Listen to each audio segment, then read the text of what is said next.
Salutations everyone, this is Razor here bringing you some kill confirmed gameplay on the hijacked using the KSG with no attachments, because I'm trying to get all the camo for this puppy. Gonna get gold, at least if I can get those 10 bloodthirsty medals, which is going to be difficult because the KSG is not an easy gun to use because you got to be accurate as hell, and with everything else so strong at close range in this game, the KSG doesn't have that much of an advantage. But if you can be accurate and catch the enemy off guard, you should have a pretty good time, and I get a decent score here. But our first patch is out, people, that addresses some gameplay balancing, and I feel like I have to make this video again. Nerfing shotguns, like, it blows my mind that they've done this 2 games in a row on the very first patch, nerfing the shotguns. I mean, there are some good things in this patch, and there's also some really weird things and other things that I disagree with. Like, they increased the hipfire recoil and the max hipfire spread with all the SMGs. They reduced the bullet penetration with the SMGs, which they needed to do. They increased the MSMC recoil slightly. Hit that in air quotes. PDW, same, increased recoil slightly. Those changes all needed to be made.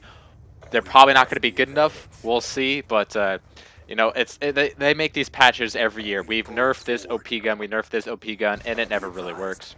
So we'll see. We'll see what works out. I'm sure SMGs will still rule, and they nerfed the MSMC and the PDW, so the MP7 still remains untouched, and that gun is insanely strong. But the shotguns, the R870 has been nerfed. Yes, I mean that's the only shotgun they've touched so far, and if it being the strongest one, at least that's something to get less excited about. It's not like they nerfed the M1216 or the KSG or, you know, one of the S12 or something like that, but they reduced the one-hit kill range by 45 inches. That's like 4 feet, people. You are getting less one-hit kill range with a pump-action shotgun. This boggles my mind. It really does. Who, besides Thunder, who was screaming them to nerf the R870? It was not that strong a gun. Like I said, you cannot nerf the shotguns. Shotguns cannot be considered OP outside of the Akimbo Model 1887s from Modern Warfare 2. But the Spaz 12 of Modern Warfare 2 was such a strong gun and is the greatest shotgun in COD history, and they never nerfed that. The shotguns in World at War and Black Ops were mostly terrible, but, you know, you could still be pretty decent with them. You know, I don't understand. The shotguns in Black Ops 2 are the same. A lot of them are pretty weak, but like the R870, like I just picked up right there, is a decent choice for a primary weapon.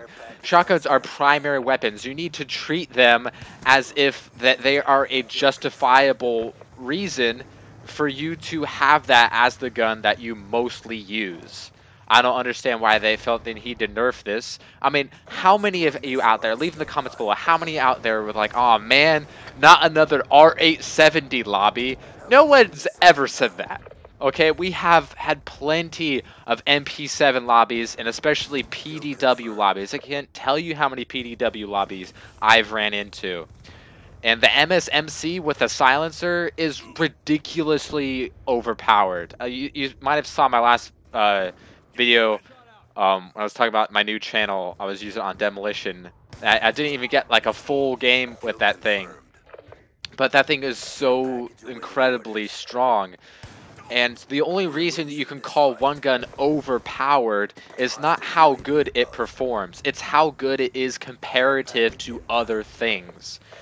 If the MP40 was in Modern Warfare 3, it might not be considered overpowered because of how strong a lot of the other things were. Now, yeah, it's still 2-shot kill and has no recoil. That's not a good example, but the M4 from Modern, here's a good one. The M4 from Modern Warfare 2, if that was put in the first Black Ops, that would be overpowered.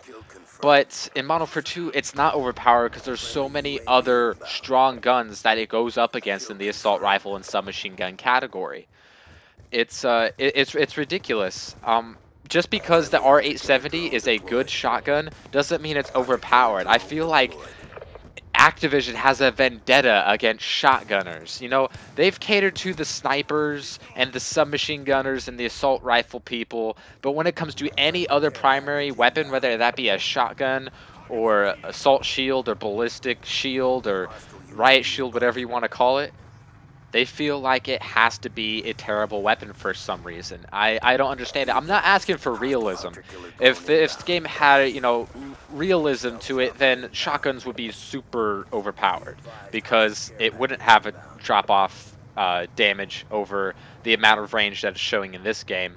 And LMGs would have no recoil, and you would see a major imbalance in weapons. I'm not asking for realism. I'm just asking for primary weapons to have viability as primary weapons. I know there's overkill and all this other stuff, and shotguns would be too strong as secondaries, some people would argue, and same for the assault shield. And I'm fine with making shotguns and assault shields primaries. I'm okay with that. I like it that way, but you gotta make them useful. This KSG needs some tweaking. Whenever you're crouched or prone with a KSG, the shot does not go where it's supposed to go. That is an issue, and that is not fixed in this patch. Why is it that whenever they're patching shotguns, it's to make them weaker instead of addressing the problems that are plaguing them? I don't get it. The M1216 needs some major thing. Who can say that the M1216 is just as good as a primary weapon as any other submachine gun or assault rifle or a shotgun at close range? That thing is decent at point blank range, but useless at anything else. And you know, some guns that needs the major tweaking. They made some good choices in their patches, like for instance, Bouncing Betty increased the grace period between trigger and activation by 200 milliseconds. That was needed. That Bouncing Betty was way too strong. Let's see. The FAL and the SWAT with Select Fire, they increased the recoil, which was needed. They need to do the same with the SMR, though. The MTAR made auto-aim values consistent over all other assault rifles. That was actually something that I noticed. The MTAR's auto-aim values were not the same as all the other assault rifles. And so they fixed that. That was good. Reduced idle sway for more long-range aiming. You know, they made to make the assault rifles good.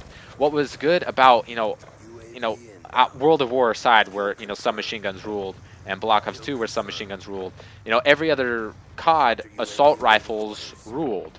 And there's a good reason for that. The assault rifles should rule because, in real life, the assault rifles rule. They're like the middle of the road for long range and short range, but when you make the submachine guns better than everything else, that is too imbalanced because the submachine guns already have advantages over everything else when it comes to the ADS time and the run speed. Mobility, it has advantage over the assault rifles already. When you make it stronger, with killing people at all ranges and all consistencies, then that makes it even more overpowered than an overpowered assault rifle would be because the advantages it already has. The sniper rifle's hip spread got increased even with a laser sight, which I never saw a problem with.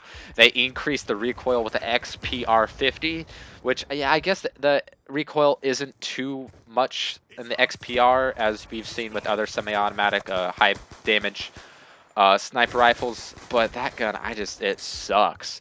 That reduced recoil was at least something beneficial to it. The pistols, the Cap 40 and the B23R had reduced headshot multipliers from 1.4 to 1, which I noticed using those guns were too strong against the head, and I'm glad that they did that because those guns were too strong when it comes to shooting people in the head. The UAV cost was increased from $350 to $425. I do not know why they did this.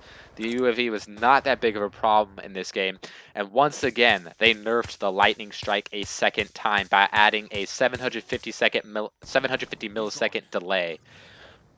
unnecessary. That it's hard to get all the kill streaks in this game, and the ones that are useful, lightning strike, don't need to be nerfed. The shotguns don't need to be nerfed. The submachine guns still need some nerfing, and there's still a lot of balance to be had in this game. I'm glad about the good things that they adjusted, but leave the shotguns alone, Treyarch. Holy shit.